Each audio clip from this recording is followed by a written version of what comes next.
Hello, hello, hello! Welcome back to Naomi's Corner.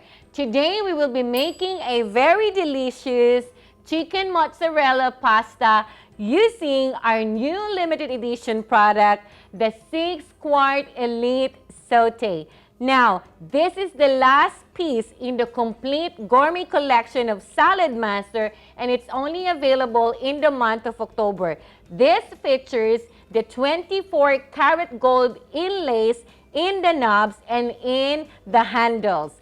Now, our ingredients are 2 jars of any marinara sauce, frozen chicken tenders, Italian seasoning.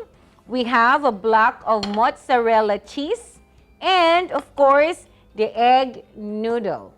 So first, all we need to do is just put everything together. So we're gonna have to scoop a little bit of the marinara sauce at the bottom of our Elite Sauté.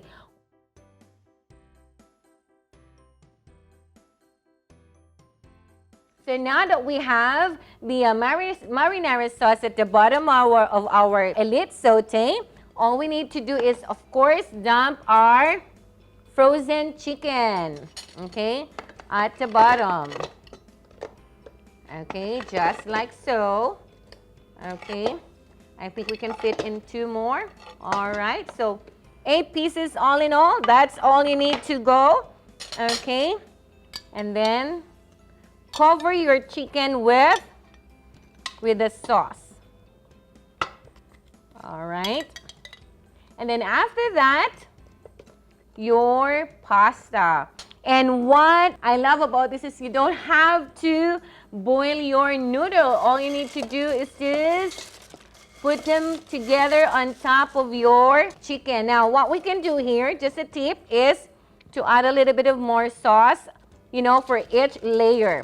What I love about this new limited edition product is the depth of this Elite Sauté. You can do this with layers of your lasagna, you know, any pasta, or even any dish that you have at home, like chicken adobo, beef stew, and all that. And then we can dump the rest of the noodle, all right? And then garnish it or top it up with Italian seasoning. All right, okay, and then the remainder of your sauce. Okay, we're going to be using 2 jars. Make sure we cover it up, you know, the noodles. Okay, you see, as easy as 1, 2, 3. All right, and after that, all we need to do is cover it. Okay, and then cook it for medium. And then once you hear the vapor valve starts clicking, the magical vapor valve, you need to reduce the heat from medium to low and cook it for another 20 minutes. Easy. Okay, now while our pasta is cooking, we're going to prepare our cheese mozzarella, and we will be using our Saladmaster food processor. It makes our preparation really easier. It cuts your cooking time and preparation time too. So we have different cones here, but I'm going to be using cone number 1. We have the smallest cut, and then I can also try cone number 2, okay? So, but for now, we're just going to use cone number 1, okay? All right, and let's start shredding. Wow, I think I'm going to stick with cone number 1, but I'm going to show you cone number 2 is also great for shredding your cheese. This one, it's really fine, it's thin. Okay, and then we can use cone number 2, all right?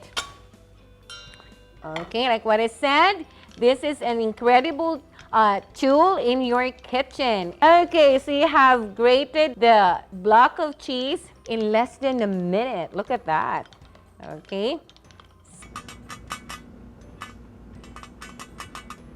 Now that the vapor valve is clicking, we are ready to reduce the heat from medium to low. We're just gonna open this and we'll garnish it with our mozzarella cheese. Look at that. Okay. Remember, we use our cone number 1 and cone number 2 to shred our cheese. Wow, I can smell the aroma of the Italian seasoning. Let me tell you, it's gonna be really, really delicious. I'm so excited. No boil. It makes your cooking really easy, quick, fast, and convenient.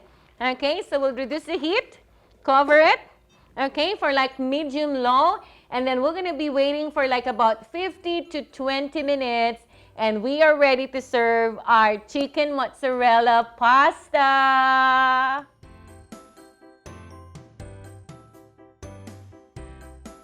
Now that our 20 minutes are up, we are ready to check on our chicken mozzarella pasta. Please look and check out. Wow, beautiful. Now we are ready to stir. Wow, look at that. It's cooked all the way. And what you can do is top it up with some herbs. We have basil here, so that when you serve it, it has some greens and aroma. Now you can serve your delicious chicken mozzarella pasta in your beautiful and elegant 6-quart Elite Sauté. Enjoy!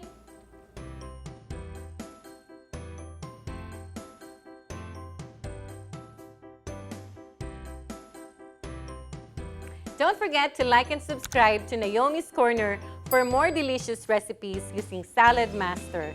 Stay amazing!